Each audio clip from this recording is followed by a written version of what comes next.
Now we're live. What's up, guys? Hi. Welcome to another pretty jam-packed episode, actually, of the LuZoCast. As always, I'm your host, Krishna, and I'm joined by Arjuna, Sarah, and Ravi. Wait, who's who, though? Who's No, I'm Ravi. I want the audience to figure it out. Oh. I don't know if you can tell from our background. It's a little different than our usual setup because You you may hear that wind right now. We're working on turning it off. You can't turn off Mother Nature. And the lake noise that you can hear. You can Can turn you off hear that Mother lake Nature. noise? We're gonna Clearly. Turn all of that all off.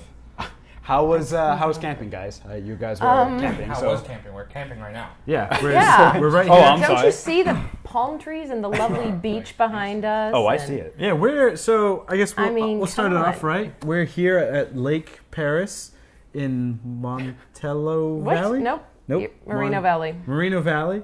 It's beautiful out here. We spent today camping a little bit this morning. We had a drone out and about. So wait, I was in my apartment this morning, I swear. No, we've been here at this lake Ravi the entire might time. be a fibber. Yeah, I think you're lying. But the three of us plus Evelyn, we went camping. It's been fun. All right, cut to the chase. Lake Perris, thumbs up, thumbs down. I mean, Yeah, I think it should just stay there. right there. I now- mean, it's cool. It's a beautiful lake. You can see Can it behind we us just moment? and all over the place. It was lovely. It's a reservoir. It's a man-made lake, clearly, because it's Southern California. But I will say this is the first time I've gone camping in what is essentially desert. I am not fond of desert camping. It's personal preference. It seems hot. I like to go up to the mountains.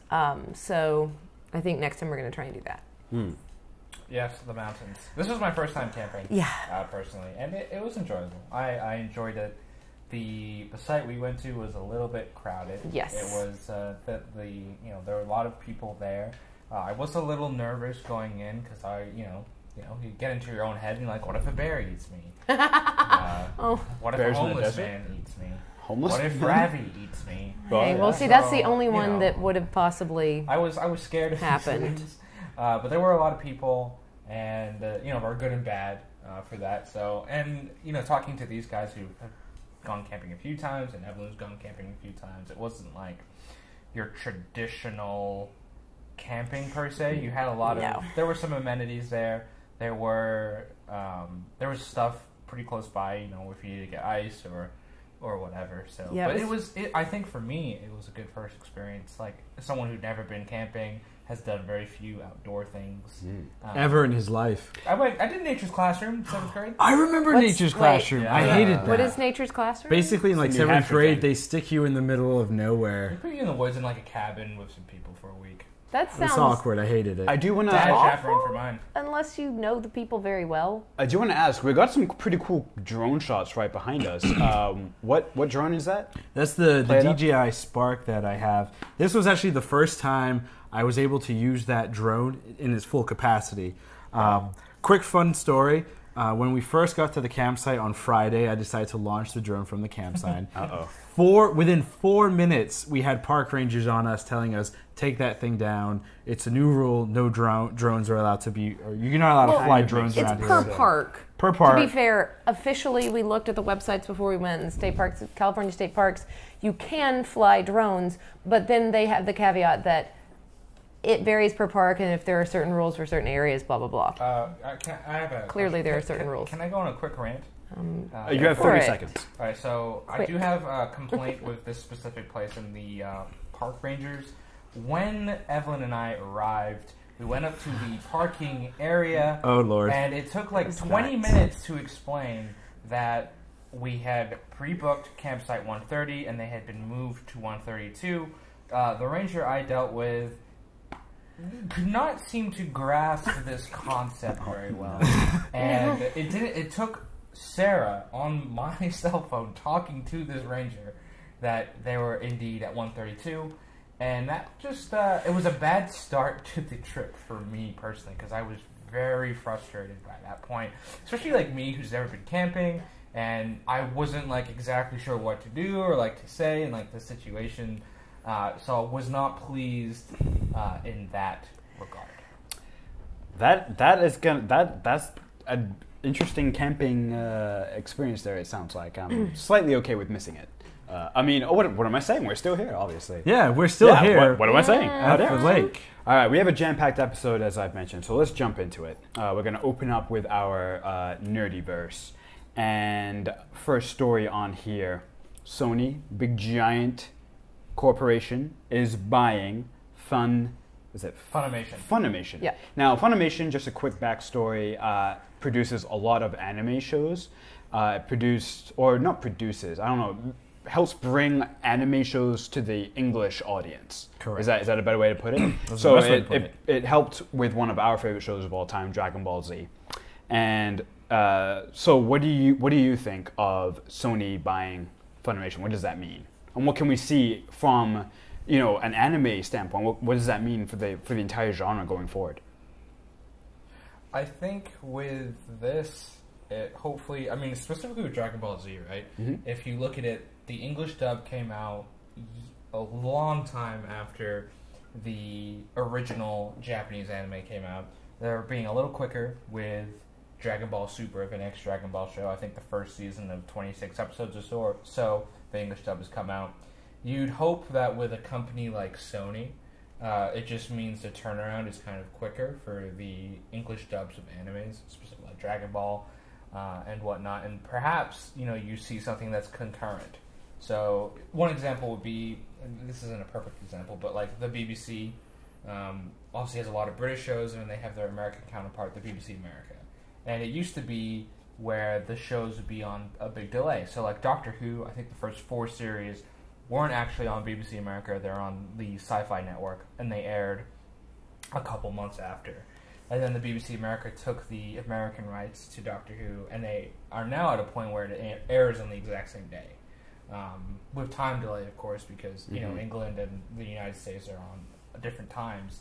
But I think that's perhaps with the power of Sony and the how big the company is, you could see that. That's kind of joking. The power of Sony. The way you said like it, the power of you cheese. said the power of Sony, right? But the thing that comes to mind when you first say that is the Sony hack. Yeah, of course. It's like the power of Sony. So Funimation will be bought by Sony and then get hacked. But so that's my point then. Like we get the Dragon Ball Super episodes earlier anyway. Yeah, that's true. There you go. Yeah. Actually, Sony, start buying everything that we love. HBO, Funimation, But with the BBC, just buy them all. But with the funding and the size of Sony, perhaps we get to a point where it's not going to be concurrent. It's not going to be Dragon Ball Super, because Dragon Ball Super is almost 100, I think over 100 episodes. 104. Episodes. I think it's 104. Yeah, we're not going to. I don't see that show catching up, but I think maybe 5-10 years down the line, we get to a point where an anime kind of premieres in Japan, and maybe a week or 2 later, we're getting it close to the release date, because there is a huge, anime audience here in the United States, in Europe, everywhere. in a lot of different countries. For sure. So I think that's the way we're going. I mean, that's where we're going with releases in general.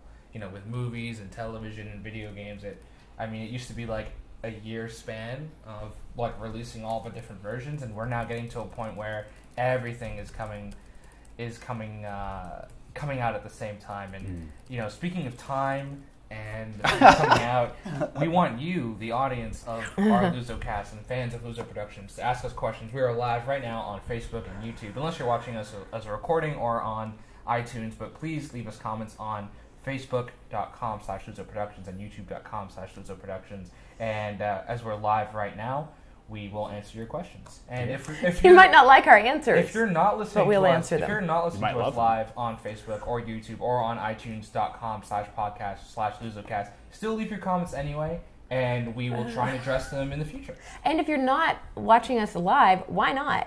Yeah, good question. Because they're busy. Watch us, every Sunday, same Every time. Sunday, 4:30 p.m. Same bat time, same bat channel. Pacific Standard Time. Does anyone else want to throw in anything about Sony's activities? I just thought it was. I can't wait till they get hacked again.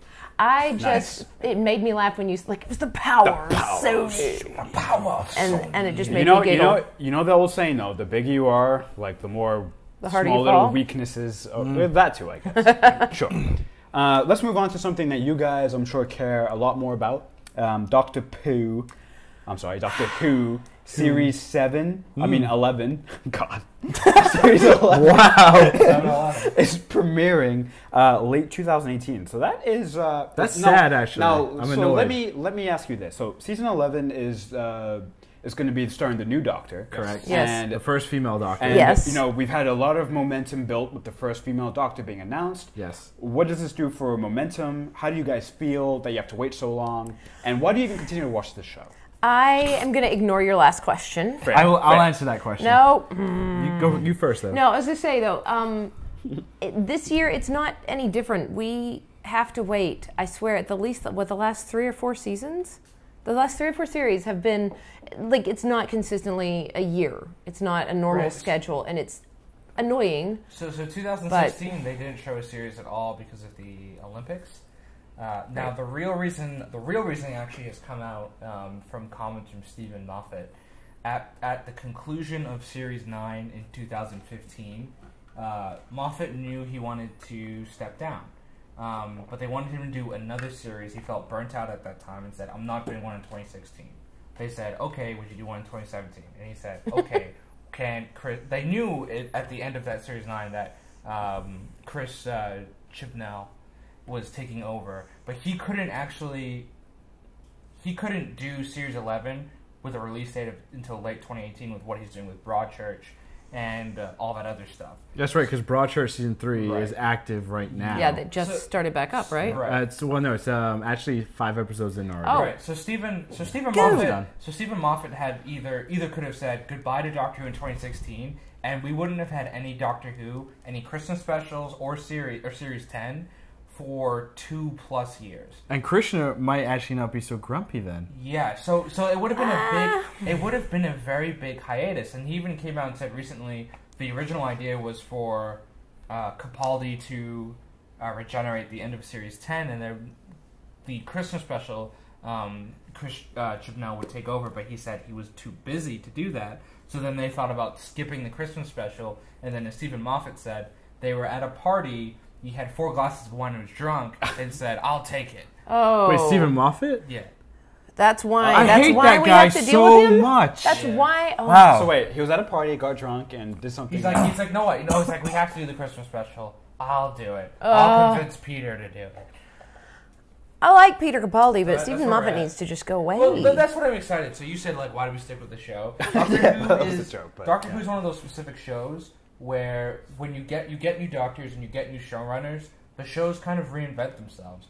If you look at new Doctor Who's in 2005, we're in Series 11, the show is vastly different from year to year and from showrunner to showrunner. Like, Christopher Eccleston's era is different from David Tennant's versus Matt Smith versus Peter Capaldi. Depending on the showrunner as well, though. Yeah, exactly. There are differences, not as much as we would like sometimes. But we are getting a different showrunner who has claimed this will be a very different show.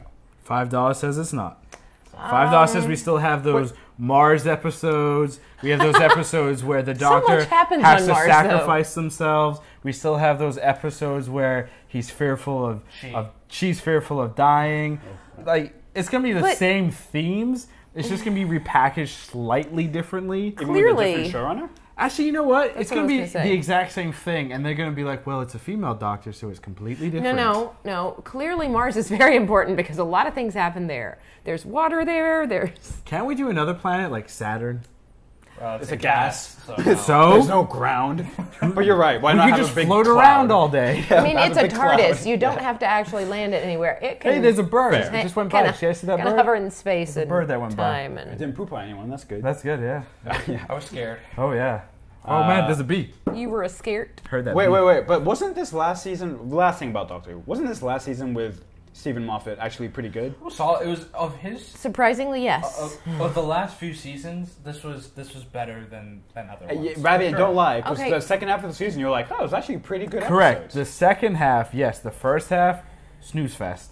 It was not bad. It was basically a repeat of like anytime a new Doctor and a new companion showed up. It was almost a shot-for-shot remake of all of that. I did like Bill Once as they a finally companion. kind of started going, like around the major arc with the zombie dudes with the pyramids, then it got interesting. Zombie dudes with the pyramids. I can't remember what they're called? they're called though. Oh my gosh! The thankful people. No. You have to give thanks.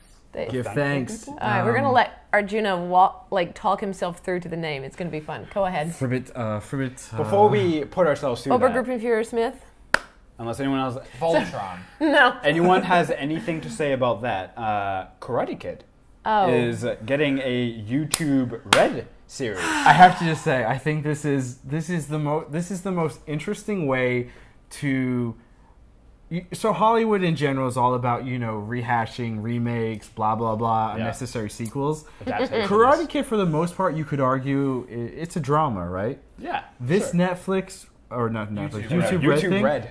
Correct me if I'm wrong, Arjuna. It's a comedy. They're doing a comedy show with follow-up of what's his face? Jaden Smith Ralph and Macchio. Ralph Macchio and what's his face? The Karate Kid. The one that Barney loves. Yeah, exactly. The blonde one what's his name? The bad guy. The bad guy in the first one. The bad guy. So they're doing a follow-up of these guys who, 30 years later, I think are starting to, they're opening up their own dojo, and it's a follow-up, and they're kind of down in their luck.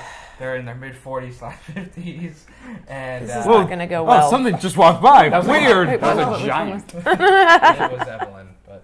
Oh. Lucy, get down. Don't knock the light over. But so it's Cat's in the way, sorry. It's a different way because it's with the two original actors. Mm-hmm. It is a comedy follow-up, and YouTube Red has been trying to expand their brand to get on the Netflix, Amazon type of Hulu type of level of originals, and this is certainly fitting into that nostalgia area, and I think this is going to help them a lot because it's a established property already. They haven't done anything. If they established a lot of established stuff at least. Right, but they tried to do a remake a couple years ago with Jaden Smith and Jackie Chan. Yes, The Karate Kid, which I never saw it, but I heard it. It was different. It wasn't right. bad. It wasn't like a shot-for-shot remake. As long as they're not trying to do that, then we're fine. Favorite movie? Our cousin watched it every single. Wait. night. Which cousin? Tashana. I was gonna guess. The Canadian. She's from Canada. She doesn't know better. Yeah. If you're watching this, Sorry, Tashana, or if you watch it at any point, we love you. But really, Wait, I have one question about YouTube Red.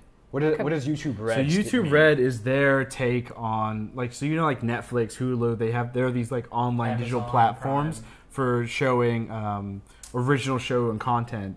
The biggest thing that YouTube Red was launching before he became a giant poo-poo head was PewDiePie, the Swedish YouTuber. He had two different YouTube Red shows, and then he did all those racist videos, and then they kind of ended the whole thing with Maker Studios, and there was a giant big thing, and there was this whole freedom of speech nonsense and blah blah blah, and who cares? Oh, well. freedom of speech on a private, over a privately owned platform. Yeah. All these streaming services are getting into more originals. Netflix is doing more movies. Amazon, the really popular movie out right now, the rom-com Big Sick, was actually done by Amazon Studios, and that's doing pretty well right now in theaters. And so you're just starting to see more and more original content, not from the traditional studio system, kind of from these streaming tech giants of Netflix, Hulu, Amazon, YouTube, LuZo. Yes, we are. We're a giant streaming tech giant. Yeah. I just will say we're a different color palette. Netflix is red, Hulu's green, YouTube's also red. This looks kind of red right here. With some gold. No, but we're black, white, and gray. Black and white and gray. So, That's true. Different color palette, different experience. Kind of monochromatic. Yeah. Wait, speaking of streaming giants, I heard something about Netflix losing $20 billion. Well, that's a professional transition right there. That was the best one I've ever had. It works better. Hold on. Those work better when we don't point it out every time. Yeah, I just like to say. We'll get there. We'll get there eventually. Once you do those consistently, we won't have to point it out every time. Fair. That's fair. But so Netflix losing $20 billion. A couple of questions. 20 billion, yeah. How? And does this mean a lot of shows are getting canceled? What does this mean for the scale of Netflix? Because let's be honest, at least a lot of people our age, this is how they consume their media, is through these streaming giants. Because nobody wants to pay for cable anymore. I'm a Time Lord, so I'm 1,000. Or satellite TV. Oh, okay. Well, that's good. He's a 1,000-year-old streaming giant. So, yeah, comment. Well, I mean, Netflix says the big fear with Netflix has always been, how do you make money? And what is the Netflix revenue stream? It's subscribers, right? At some point, you will hit that limit. If everybody in the United States has a streaming account, you're kind of done. There is no advertisement necessarily in the traditional sense. Now Netflix is looking at alternative ways of advertisement, product placement in their originals. I forget what the other big one is, and you know there are other ways that they could bring in revenue. Also doing like a Hulu does a Hulu Plus. Yep. Amazon, you know, you have to pay for Amazon Prime. Doing just maybe it's not good for the consumer. Just maybe it's not good for the consumer. It's not terrible. Good for. It's not. I mean, it never is good for the consumer, but they do have to look into those alternatives. Also, maybe perhaps limiting, and this is a big thing with Netflix, limiting the amount of people that can access one account. So, I mean, a lot of how it works, and we all have friends and perhaps people, family members, perhaps people in this group. You know, we have Netflix accounts where we all just share the information, and there's multiple accounts on one account. I would, just as a disclaimer, if Netflix is watching this, when they say share the information, we have only one TV, and they come over and we watch it on that one TV. And we save different profiles on that one TV in case, you know, they're watching a show that we're not watching, and they want to pick it back up where they left off. But with Netflix, I think the big problem, the reason they're in so much debt, is because when they started getting into the original game, they went for broke. They exploded with original content, and they made it very expensive. They wanted to get big names. They wanted to make expensive shows, like the Will Smith one that's coming out. Right, these are very that's one expensive. of the most expensive Netflix original shows out there. They had one of their shows that they canceled after one season that cost over $1 million per episode.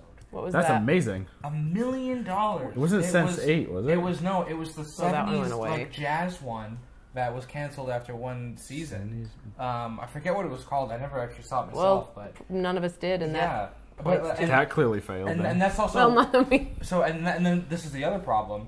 Netflix, because there was no constraint of like TV ratings and such to provide the funding, weren't canceling their shows that didn't necessarily perform. They are getting better with that now, and canceling more and more shows. But they had a lot of shows that probably wouldn't have deserved a second season or so, getting into a second, third plus season. And interesting that you talk about things like what essentially we're talking about is ratings, right? Yes. So Nielsen, which is the primary ratings group that the like ABC, NBC, like the major networks and everything go with, is still kind of in the dark ages, because they only measure people who watch. Like if none of us count, we've cut the cord. We do not have cable. And they don't have a way of measuring that yet. I know that at one point they were working on that, but I don't think they're still testing a couple of different ways. It's a little better. They now have like what they call +7 ratings, where if you're on the traditional cable network, they're able to gather some numbers from like Hulu, from the streaming sites, from the networks themselves. Like if you watch a show on Fox and you like have a Fox TV app and you watch it, they're able to get those ratings within the first week. So they are getting better, but it's not. It certainly doesn't encapsulate. It doesn't help Netflix. It's still fairly antiquated, Amazon Video. And the other thing then is, and where that comes in, is that doesn't help the Amazon Prime Video, Netflix, and even to Hulu to an extent, because they can't get ratings numbers for advertising. So they're still trying to figure that out. It's kind of crazy because it's growing in leaps and bounds, and the advertising and the like ratings capturing is still so far behind. Yeah. Krishna, what's your take? Well, so it sounds like from what you've just said, Netflix is losing money because they didn't manage their money very well. It sounds like they didn't measure how much money they bring in, and they decided to spend a bunch of money to make shows. I wouldn't say that. They're taking a risk. They're taking a gamble, right? But making these new shows will bring in new subscribers? Potentially. They've probably hit a cap on that. They need to work within what they have, not, we're going to grow all the time. Like, right, but they are looking at alternative revenue streams. Like I said, product placement is a huge one. Right? Sure. Oh, so more sponsors. More sponsorship. Right. And they're also the problem, focusing. though, is like Sarah just said, the Nielsen thing. Unless Nielsen kind of gets with the times or figures a way or an accurate way, and it's going to be hard to like figure out that rating. And advertisers go so strictly with the Nielsen. That was my question. Yeah. They have because that's the only measurement they have. So there's a big thing in New York City every year around March, April time. March. You're talking about this. It's called the Upfronts. The Upfronts, where they show they announce the schedule. New seasons of TV shows, schedules, and they have all the big advertisers that come into town. They look at what's there, and then the advertisers decide, okay, we're going to give you X, Y, and Z amount of money. And, during that conference, they are able to prevent the Nielsen ratings and so forth. Netflix, Amazon videos, they're not allowed there because there's no ratings for them. Really, a major. And they also don't have traditional television seasons. And that's what it's the major networks do the upfronts. So you've got ABC, NBC, CBS. Do they do upfronts for other Everybody cable networks as well? Every cable network does it. So they'll do the upfronts, but yeah, it's like Fashion Week for TV. Think of it that way. It's where they show this is what's coming up. Prior to that, you have pilot season. I pilot, I fly. And the networks then choose from those pilots what they want to push forward, and then they announce that, and they show that stuff at the upfronts. So I think that's going to wrap up our Nerdyverse section right there. That was a lot of stuff. We are LuZo Productions, and we do a couple other things outside of doo-doo. Sorry. We do that doo-doo that we do so well. Not good. Sorry. We do other things outside of the LuZoCast, which thank you so much for joining us. One of the projects that me and Arjuna specifically are involved in is a sports podcast called The Lateral. So this week's Lateral Quick Hit, Jay Cutler is unretiring, and the Miami Dolphins. Oh my God. Yeah. As said, I'm sorry. every Bears Sarah, fan. join into this. So Wait, hold on. Stop. I'm sorry. I know who that is. You're married to Sarah, so I hope you would. So I am a lifelong Bears fan. He was the quarterback. He was formerly the quarterback for the Bears. We finally got rid of him. He retired and clearly is pulling a Favre and bringing his butt back out of retirement. Who wants Cutler? He sucked for so long. Adam Gase, I guess. Well, so we'll explain it. The Miami Dolphins, Ryan Tannehill, unfortunately suffered a setback with his knee injury. He had hurt his I think it was his ACL. In his left, or maybe it was his meniscus. It might have been his MCL. He hurt a knee thing. He hurt his knee. I think it's ACL. It didn't re-tear the ligament, but he probably is done for the year. He probably needs surgery. He needed that probably at the end of last year, and unfortunately delayed it. So the Dolphins do need a starting quarterback, and Jay Cutler made a lot of sense because of his previous work with Adam Gase, now head coach of the Dolphins, who was the offensive coordinator for the Bears a few years back. They were able to convince him, and they signed him to a 1-year, $10 million deal. Oh. And it's good. I mean, it's good money for Jay. Yeah, I was going to ask if they got him cheap, but never mind. So, they get him for a year as Tannehill's out, and then, Jay Cutler had, I believe, already signed up with Fox Sports to call games and be in the booth. So he'll still be able to do that once he, finishes out this year or whatnot, and we'll see what happens. I mean, Krishna and I will talk about it. Well, actually, I just have a question. He has a contract to call games. He couldn't do that when he was playing for the Bears. So why they want him to talk about the football now that he's not playing the football? Correct. I mean, I'm just saying. Wait, Arjuna, real quick before we move on. Sorry. So they signed Jay Cutler. There was also Matt Moore and a potential Kaepernick. Who of those three is Cutler the best? Wait, Kaepernick. Who's the best? I know who Kaepernick Yeah, if you're the GM. If I'm the GM, I sign Colin Kaepernick. I mean, he has the pedigree. He's been to championship games before. He's shown he can be a top quarterback in the NFL. And I mean, last year, he played on a really bad 49ers team, and people forget that. That 49ers team was garbage last year. It was. Yeah. And he put up good numbers. He had 16 touchdowns to 4 interceptions, a 90-plus quarterback rating. In 12 games, right? In 12 games, and the reason he's unsigned, and we'll bring it up over and over again, is because he took a knee at the anthem. And he's being That's the guy! That's why I know his name. He's being blackballed by NFL owners. He really is. And it's unfortunate that guys like Jay Cutler somehow get 100 chances, but a guy like Kaepernick, who is a good quarterback, because he took a stand for something that means something to him. Actually, he took a knee. Well, okay. That doesn't actually affect the sport itself. And what's even funnier is the reports coming out that the Dolphins even considered Tim Tebow. So the fact you consider Tim Tebow over Colin Kaepernick, he's playing baseball right now. Shows how ridiculous. Wait, Tim Tebow's playing baseball? Yes. He is in. He's actually doing okay. Really? He's in the doing double okay, A. Yeah. So he's pulling a Michael Jackson. Michael Jordan. Yes, Michael Jackson. Not Michael Jackson.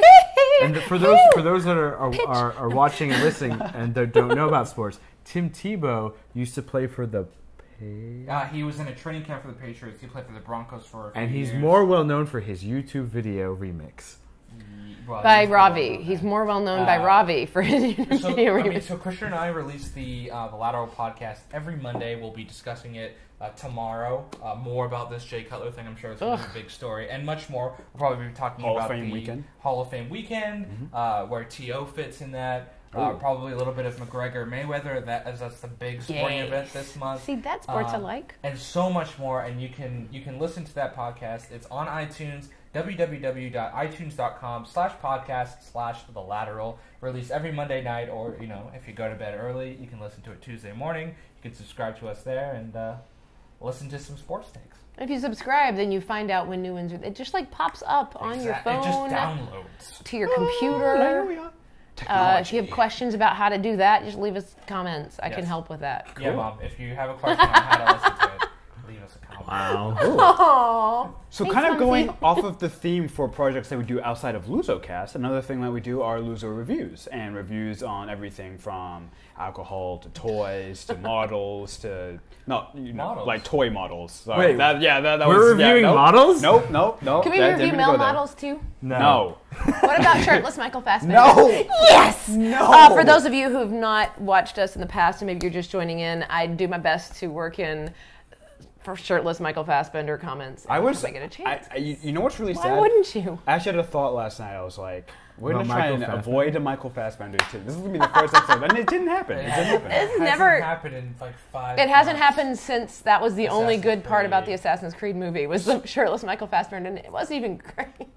So, Ravi, tease this It was real unnecessary quick. shirtless Michael So Fassbender. what we have is one of Sarah's friends was able to go to San Diego Comic-Con. That's in San Diego. Because we didn't make it to Comic-Con this We year. didn't make I it. was there technically. I just didn't get in. Oh, but you didn't get me this, so you're dead to me. So And yes, Oh. a friend of mine managed to get his hands on 2 of them and knew that we would be interested. And what we're talking about is by Bandai Tamashi. Nation, which is a sub-company of Bandai. And basically what they went out and they did is they kind of looked at the major Star Wars characters, Darth Vader, Stormtroopers, Boba Fett, Darth Maul, and so forth, and kind of reimagined them as feudal samurai warriors. So we were able to get our hands on the Bandai Ronin Boba Fett prototype. For those that aren't aware, before Star Wars came out, Ralph McQuarrie was a graphic artist, concept artist, and he did a variety of different concept ideas. One of them is this Boba Fett prototype, where instead of him having the traditional Boba Fett colors, he's actually all decked out in white. So when you hear Boba Fett prototype, it's Boba Fett in white. It's the McQuarrie prototype. And we should mention for anyone who's watching this after the fact, if you're listening to this on iTunes, you're definitely going to want to check this out on. It'll be available on YouTube, And I Facebook. believe, And Facebook, yeah. as a On Tuesday. separate segment. As a separate video this Tuesday, 10 a.m. Pacific time. Yep, and that's youtube.com/LuZo Productions and facebook.com/LuZo Productions for our audio listeners. Anyway, And here is... I would like to say this was a Comic-Con exclusive, and that's why we were so excited that we got our hands on it, because it was Comic-Con exclusive. It sold out every single day, so it's really, really cool, and you might be able to find them later, but they're really hard to get your hands on right now. It's cool like me. Anyway, here's the video.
And that was the Bandai Toshination Ronin Boba Fett prototype. Yeah. Wow, that's a long title. Yeah. And as you saw in the video, our little Boba Fett prototype happened to come face to face with what looked like the normal Boba Fett. And that's because one of the first original pieces when they kind of went with this set was the original normal Boba Fett. Right. If you actually kind of look at the two side by side, they are almost 100% the same. One's just painted white and one's not. But either way, overall, cool, very cool piece, very, very well, highly detailed. It's awesome. And once again, we're not forgetting about our audio listeners, but to see that full video, please go to facebook.com/LuZoProductions or youtube.com/LuZoProductions on Tuesday, 10 a.m. Pacific Standard Time. That video will be released. Please watch it. It's a great video, really fun, and you'll enjoy it, so you don't want to miss that. Yeah, we're telling you what to do. Do it. Do it. Do it. Do it. Do it. All right, cool. Thank you for that Bandai Ronin Boba Fett prototype. Let's move on to, there's a lot of movie news. So we're going to go through this. Not too quickly, but, quickly enough. There's a big one at the top. The top one, let's get right into it. Episode 9 of this franchise I've never even heard of, Star Wars. A new writer, Jack Thorne, is joining the group to help with rewrites. Now, I don't know a whole lot about Jack Thorne, so someone else is going to have to jump in and help me out here. I just want to say one thing. I'll let someone else start, but... I'll let someone else start, but I'm going to start. We'll let you finish. It's kind of unrelated. I don't think that's... It's just about the name Jack Thorne. Are there any more names that are that writer-esque? My name is Jack Thorne, and I'm a writer. I don't know. Jack Thorne sounds like a good name for... It's like a writer name. That's a writer name. That could be an agent name. You know what I was going to say? It sounds like what's his name? Michael Scarn. Yeah, like an agent. I mean, if you're not a fan of The Office, that might not mean Totally. anything to you, but it reminds me more of Michael Scarn. Clean up in aisle 5.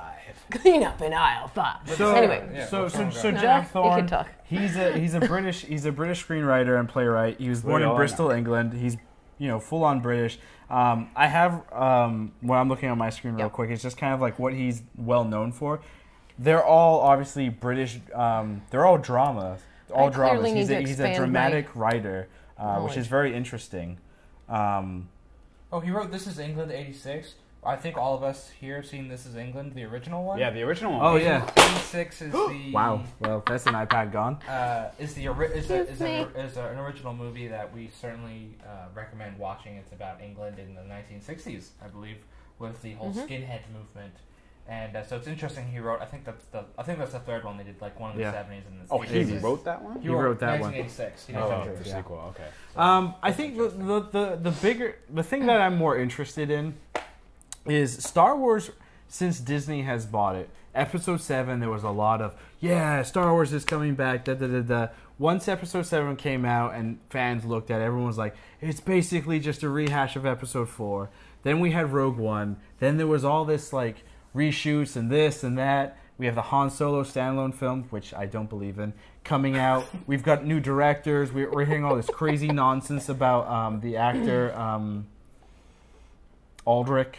Evan Aldrich playing Han Solo and how he wasn't good enough and this and that. I mean, I just think it's it's very interesting now that crap it seems like the news. Whenever you hear Star Wars news about upcoming movies, it's there's this bad thing, there's this, there's that, whatever, and people kind of go crazy. And I don't know if maybe people don't realize that in Hollywood, especially with these movies, this happens all the time. So this is not. So that's my question. question. Writers, reshoots, all of it. It happens. Is Episode 9 in trouble? Like, No. Is that what, No, because there's this company called Disney that's now running it. Right? There is no such thing as a writer, a director, an editor, or a cinematographer. There's this thing called Disney Studio Execs and their views.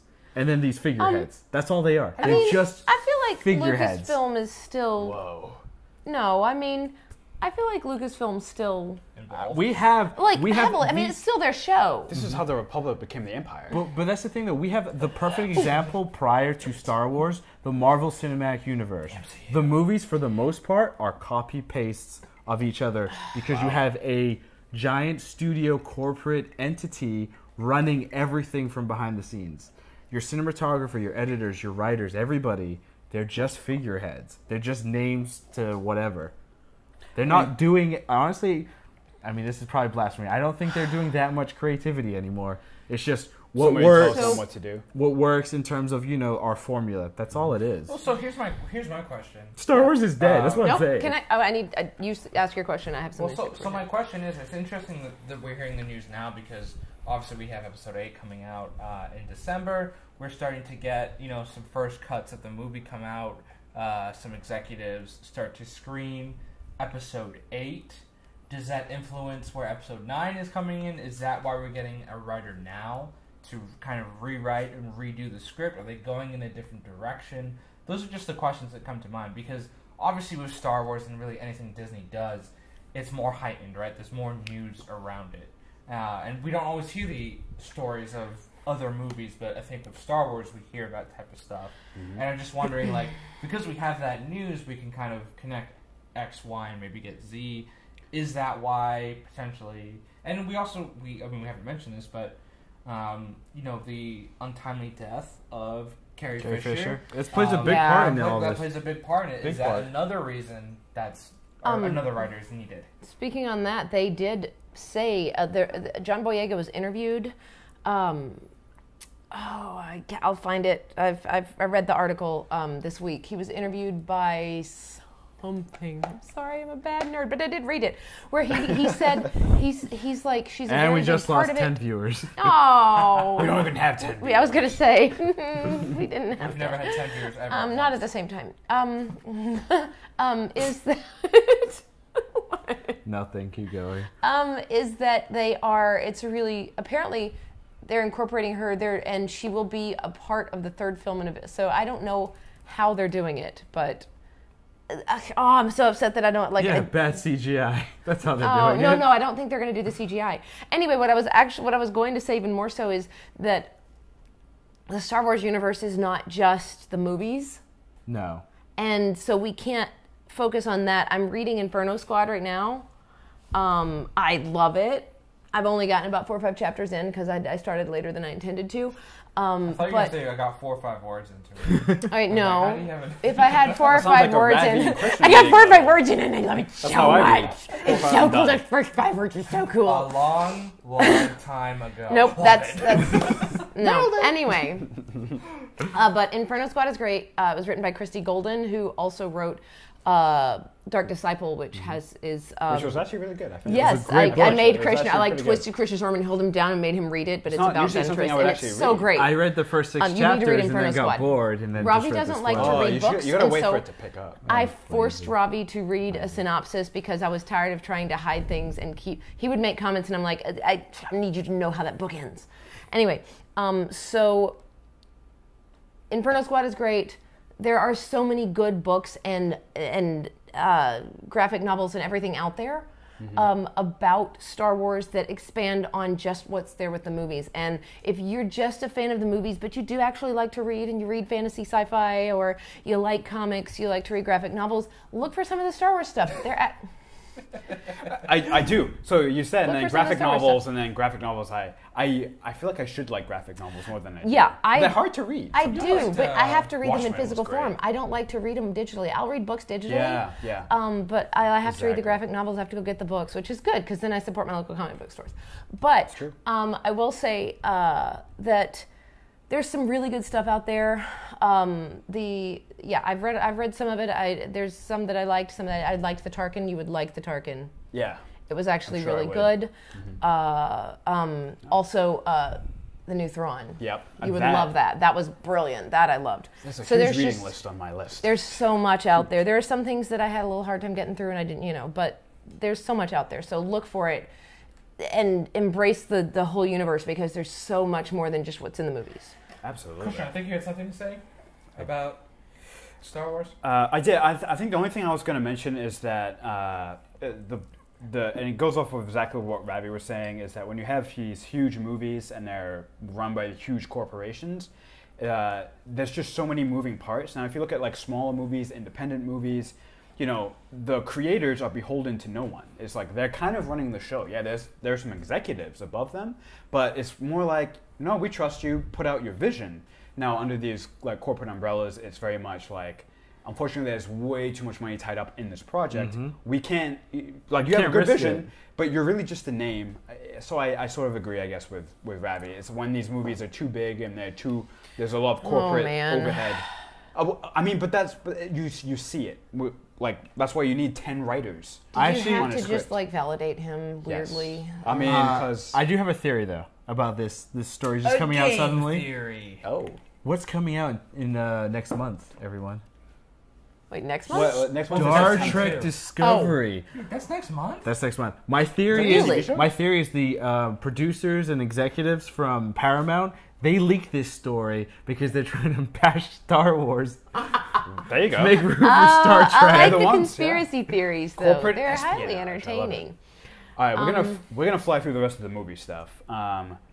We saw Split. We love Split. Split Spoiler alert! It is a unofficial. Well, it is official secret. Official, sequel. unofficial. Yeah. So it's a load of crap. It's an official secret sequel to Unbreakable. Yes. And it is the second of now a trilogy of movies. Yes. Split has been out long enough that if it's we don't need spoiler alerts. Just if you haven't seen it, go watch it. It's really good. We're just ruining it for you right now. Yeah. Fun fact: M. Night Shyamalan, who's the director, is related to us. No, he's actually not. No, that's Spirit? And I believe you're mispronouncing it as M. Night Shyamalan Ding Dong.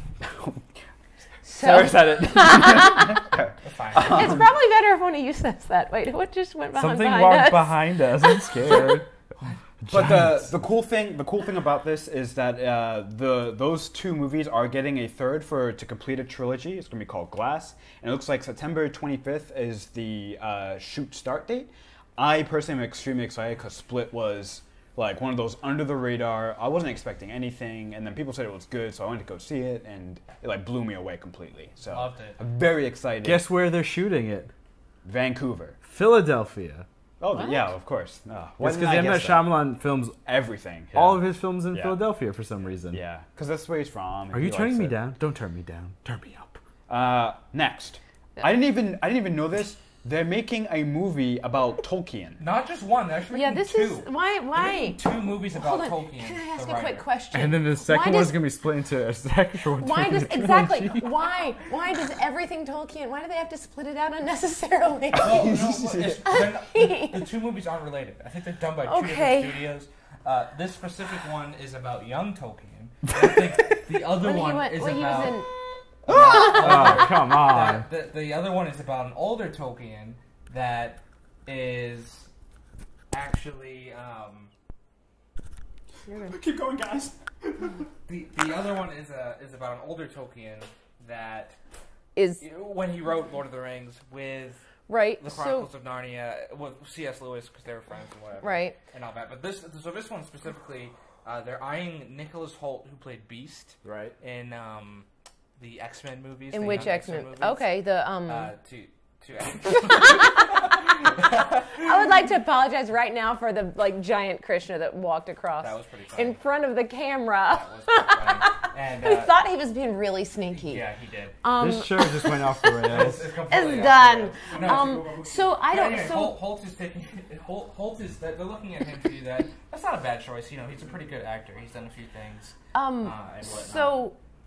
Yeah, Real Tolkien. quick. No, I'm just trying to figure out the so I don't know, whatever.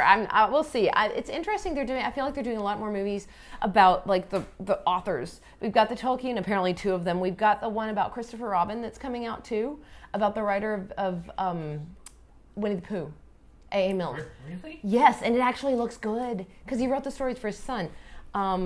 So. Anyway, and then we had the Krishna. And then we also, we had the story about the story behind the Mary Poppins. We had Saving Mr. Banks. Yes. There's a sequel coming out to Mary Poppins. I don't know. I just kind of dig it. It'll be interesting. Oh, Krishna never went anywhere. I've got a couple quick hits. I'll mention all 3. John Cena is joining the Bumblebee movie, which is a Transformers spinoff. Boo. No. The new James Bond movie allegedly will be called Shatterhand. I just find that funny because it's like I'm sorry, what? Shatterhand. Shatterhand? I shattered my hand. It's called Shatter. You Why- guys are muted for a second. Are you like... It's called Shatterhand, and That's a then terrible title. Creed 2 allegedly have Dolph Lundgren with Mel Gibson saying, with Dolph being in it, you know Sylvester. Rocky's. Yeah, I'm sorry. They've always looked the same to me. Wait, who did you say? Sylvester Stallone and Mel Gibson. You said... Oh my god, they look Wait, nothing alike! No. Oh my god. They look the same to me, you know. But Anyway. Sylvester Stallone did say, I think this is a TMZ exclusive, but Wow, we're yeah. stealing your Arjuna, why are you thunder, watching I TMZ? didn't. It was Clearly, they're a reliable source of and, news. Yahoo. he said in an interview that if Dolph's there, Rocky's got to punch him at least once, because the rumor is that it will be Creed, Apollo Creed's son, Adonis Creed, facing Dolph Lundgren's son for the retribution of his father's death. I have a Which is confession. sweet. That is Nope. the worst. That is I the have a dumbest confession. story ever. No, I have a actually, it's confession. not. Wait, Sarah's got a confession. I have a confession. I have never fully watched any Rocky movie ever, and I Don't didn't bother. watch Creed. And I'm okay with that. Creed, maybe. I just want to say, Creed I for just I'm okay want with it. And no, hold on. To cap that off, to me, Dolph Lundgren, aside from like the things he's done more recently, and where he kind of what's the movie The Expendables, where he's just like they're all just make fun of themselves. To me, he will always be He-Man in the live-action He-Man from when I was a kid. Or the villain in Arrow Season 5. You guys don't understand. Rocky 4, Rocky and Dolph Lundgren's character and Bullwinkle? Drago fight in Russia. And according to that movie, that fight single-handedly ends the Cold War. Yes. So the fact that I'm like clearly. not even really lying. The Then fact we that need Dolph Creed- Lundgren again Yeah, is that to Dolph ease Lundgren will be in it. tensions with Oh. Vladimir. Wait, no, Wait, no. what tensions? No, they're going to be up in North Korea. Oh God. All right. So anyway, this is completely gone to. I'm so glad that I got back just in time for our favorite section, the Real Science Roundup. Arjuna found this gem of an article. I'm just going to say it, and then Arjuna, you should probably just take it away. It is called It's creepy. Exploding Zombie Caterpillars. Do you know what is that? So these caterpillars have been found in England that get this disease that causes them to seek out light, climb to the top of trees, liquefy, and then explode, which causes their mucus to spread to other caterpillars and do the same thing. Why they call it a zombie infection is because it is changing their actual brainwaves to do something they not normally do. They do not normally climb high trees because predators can grab them. Right. And they obviously do not normally explode.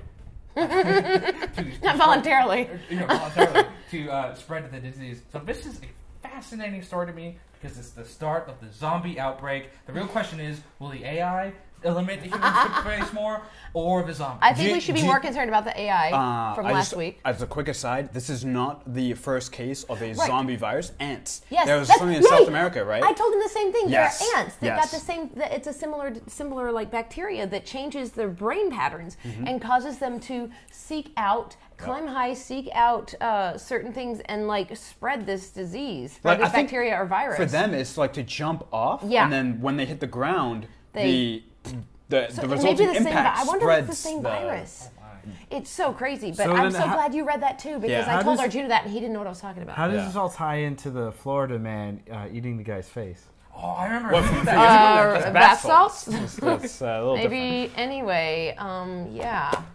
We have one more section, and then we'll be done. Oh no. The superhero section. Oh, okay. I like superheroes. Honestly, that's probably only one thing here, but we'll go through most of them, I hope. Wonder Woman is going to appear in Flashpoint, apparently. Now, this is kind of significant. No, I think this is important because if they do the Flashpoint movie well, correctly, that's true. The entire Justice League It's a Justice League movie. pretty much should be in the movie. So this is a first He has step. a point. And I hope we keep hearing more of Jason Momoa will appear, and Jeffrey Dean Morgan will appear as Thomas Wayne, or something like that. In that I agree. regard. And I will say, I don't like to admit when Arjuna is right about something. Sure, so it's a lot. It's a lot.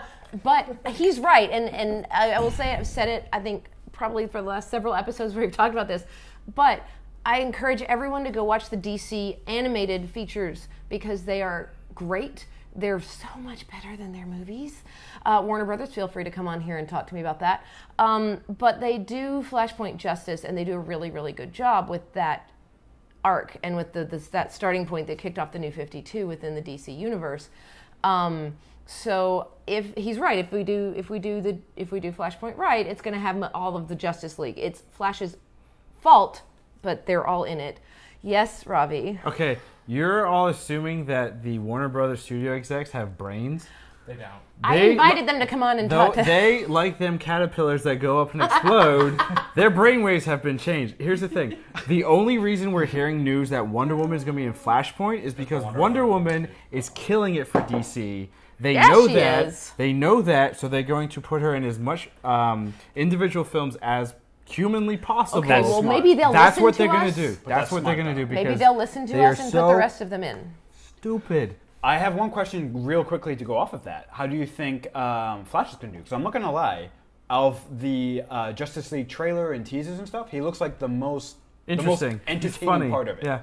So perhaps you have two now, Wonder Woman and Flash, being pretty good. Ezra Miller's a pretty talented actor. Yeah. If you haven't seen like Perks of Being a Wallflower, he does a great job in that. Fantastic Beasts, where he plays the character Credence, he does a pretty good job in that too. Wait, which one's Credence? He's the one that is the shapeshifter thingy. The big monster. The monster. And this is the brother that you don't. This is Harry Pooper. Harry Potter. Harry Potter. So where Krishna doesn't like Doctor Who, Ravi doesn't like Harry Potter.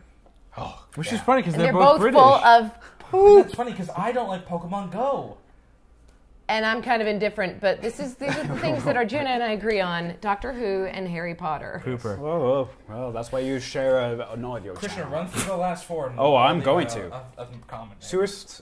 Suicide Squad right. loses its director. First of all, I didn't know there was a second movie being made, but there is, and it's losing its director. Well, Does anyone know why? that's not surprising. No Probably surprise. because it sucks. I just think there's creative differences there, as usual. As usual, it's another big corporate studio movie. Jessica Chastain is going to be in the new X-Men movie. Do we know who she's playing? They still haven't announced that. So we talked about this a few episodes ago, and so it still hasn't been announced. She's officially in because she made an Instagram post, right? As we talked about previously, they're saying that she's going to play the Landra, who is the Empress of the Shi'ar. With the hair. Yeah. Yes, with the hair. Correct. So she's the like Shi'ar Empress, and in the comics, she is actually she and Charles Xavier have a thing, and he is actually her consort for a while. So I don't know, but the one thing is, if she is actually playing Lilandra, that the fact that this is taking the Dark Phoenix film to a place where they should take it, it actually takes it into space, which is, if you're familiar with any of the Dark Phoenix plot lines or storylines, it is, aside from that crappy movie that was done. Where did they first introduce Dark Phoenix and then completely waste it? There we go. And completely waste it. Is that it is the Phoenix Force, which is entirely space. Like, there's so much they could have done with it, and hopefully they're going to do that this time around. And I think that's going to wrap it up. We should mention, thank you for watching us live on Facebook and YouTube.com. Game of Thrones is going to be on in half an hour. Please watch it if you're a Thrones fan. And once Thrones is done, come right back here onto Facebook.com/LuZo Productions or YouTube.com/LuZo Productions and watch our LuZo Live, where we'll be discussing Game of Thrones. We have a special 8 o'clock. Yeah, half an hour after it's done. 8 o'clock, sorry. 8 o'clock. Special lineup. An hour after we're not going to give anything away. You'll have to. Can I just say, special lineup? It does not include these guys. But I'm in there. So the show, you probably shouldn't even watch it. No, you should, because it'll be better, and we don't have to deal with some of the things that you have to deal with. That's one thing. So please come back and watch me and some other lovely friends talking about Game of Thrones and being huge nerds. Talking about practice. Cool. We will see you guys next week. We'll be back next Sunday at 4:30. But until then, you stay classy. This has been The Lateral. Oh, it's brilliant. Bye, guys.